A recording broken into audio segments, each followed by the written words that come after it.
I'm Robin Green, and today I'm joined with my colleague and fellow acupuncturist, Sean Guinan. And today we're here to give you a few of our top tips for managing stress.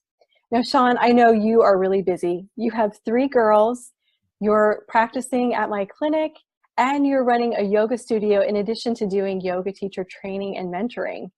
So I can imagine you have a lot on your plate. So what are your top tips for treating and managing stress?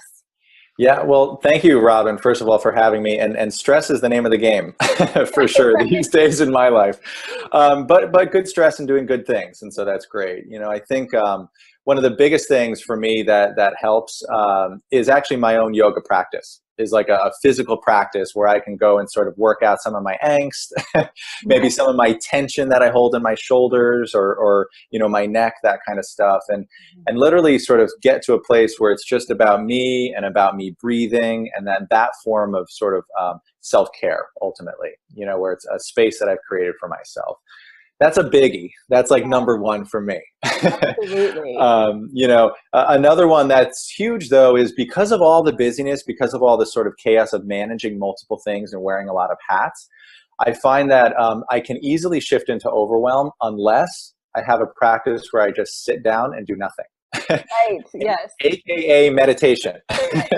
You know, so that's a big one for me. And it can be, you know, 10 minutes a day might be enough for me. Other days I might need, say, like 20 minutes or something like that. But usually I keep it pretty short and sweet and create a nice sort of quiet space, you know, where I know that I have that amount of time to just sit and do nothing. You know, and that's a really rejuvenating practice for me, and it's one that has really changed my relationship to being a father, being a husband, you know, being a business owner, being, you know, a colleague, all that kind of stuff. My relationships have definitely improved since that. And then the third kind of last piece is also a biggie for me, and that's just getting outside. Just getting some fresh air, getting some sunshine, maybe even dipping my feet in the ocean because I live in Santa Cruz, so I can do that here. You know, or getting to the redwoods or whatever. But basically just getting outside and letting go. I feel like in that moment when I'm surrounded by something bigger than myself, I can just kind of let my worries go, my anxiety go, my stress go, you know.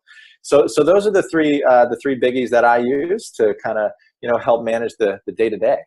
Yes, that's excellent. I have to say meditation is actually on my list too. It's a good one. Yeah, it's a really good one. And I do meditation and I do guided visualizations as well. So sometimes on my iPad, I have different apps that I've downloaded that'll take me through like a guided visualization just to get me to relax. I have one that I listen to in the morning that helps me like kind of visualize how I want my day to go. So I can think about all the things that I want to accomplish and then I imagine them already done. And that's a great way to start the day, which leads me to my second tip, which is having daily rituals of self-care. So for me, the way I start my morning is essential for managing stress.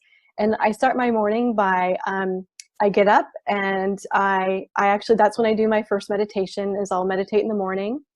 And then I will read, I have like different inspirational quotes and things that I will read. And then instead of checking my email first thing, it used to really stress me out to check my email right away.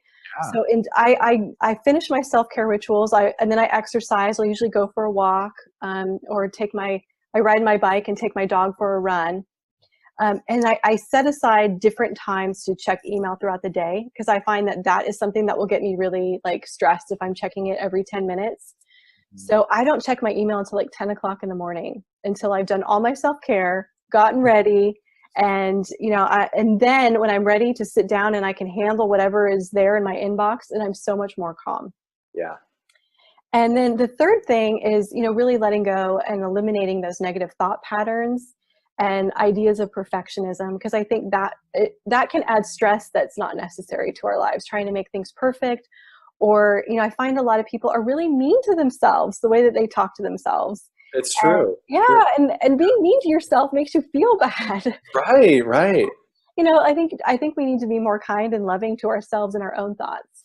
Yeah, I think that's great, and realizing like self-worth. You know, we all have this value and sort of believing in ourselves, getting a little confidence around that. That definitely helps. Yeah. Exactly. So those are our top tips for managing stress.